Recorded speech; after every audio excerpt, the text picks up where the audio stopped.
here, the connection between Old Town and Southern Island. In the summer, the lock is also open. There is a lock for the boats to go through between the lake and the Baltic. And there is a difference in the water level, so the lake here to the right is a little bit higher than the Baltic on the other side.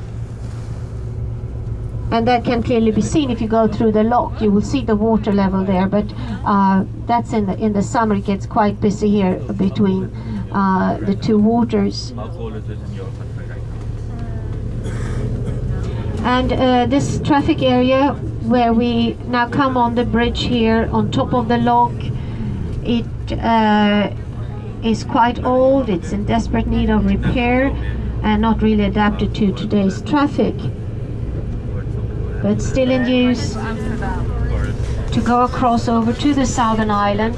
And as we come over to the Southern Island, there you have the Katarina elevator, where you can see the temperature and the exact time. There's a restaurant up there. You can also take the elevator to just go up on the bridge, and the bridge will take you over to the Mosebacke Square, which is a nice area here on the Southern Island. The Southern Island is quite rocky. You see the steps and stairs leading up along the granite rock here in front of us. Here to the right is the Town Museum.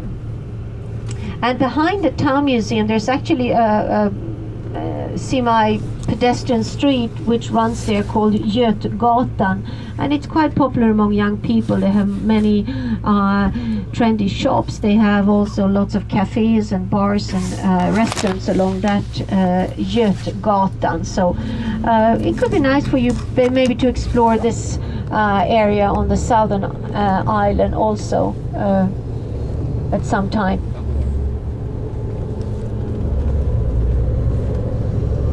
This is the biggest island in Stockholm, and it was in the past, it was the island for the workers, for the laborers.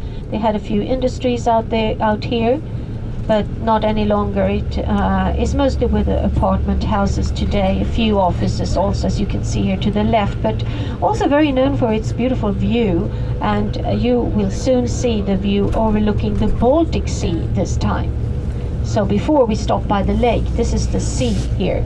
And here you have the islands lined up. You have the Ship's Island, the Fortress Island.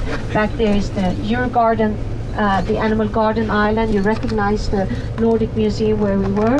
And at the distance you can also see a tower with a light flashing on top. That's the TV tower called Kaknäs. That's actually the tallest building in Stockholm city. It's 155 meters and it was built up in the 60s. And back there is also the main port area of Stockholm, where ships come in.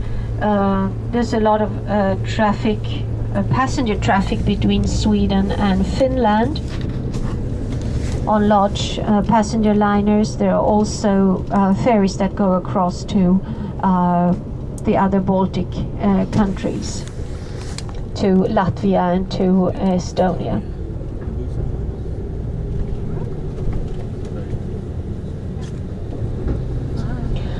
Well, as compared to the Eastern Borough, if you remember there at the beginning of the tour, I said that's quite a snobbish area. I would say that the Southern Island has a little bit more of a bohemian atmosphere.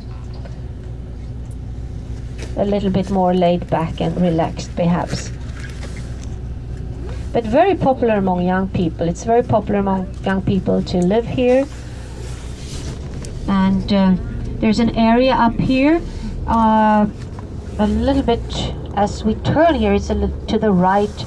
There is an area called SOFO, S-O-F-O. It stands for south of Folkunga Street, and this is Folkunga Street we are on now. It's an area there where they have quite a lot of trendy shops, second-hand shops, and you know, a little bit of odd design and so on. So if you hear about that, you know where it is.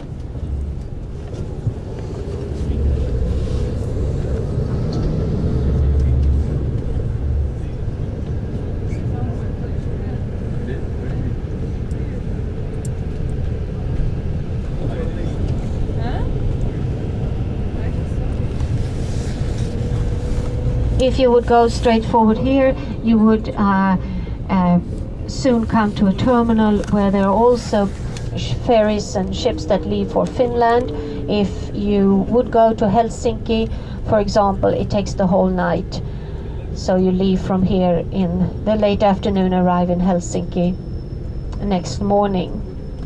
You would then come to the beautiful archipelago here on the Stockholm side, where there are as many as more than 30,000 islands. So it takes some time before you get out to the open sea.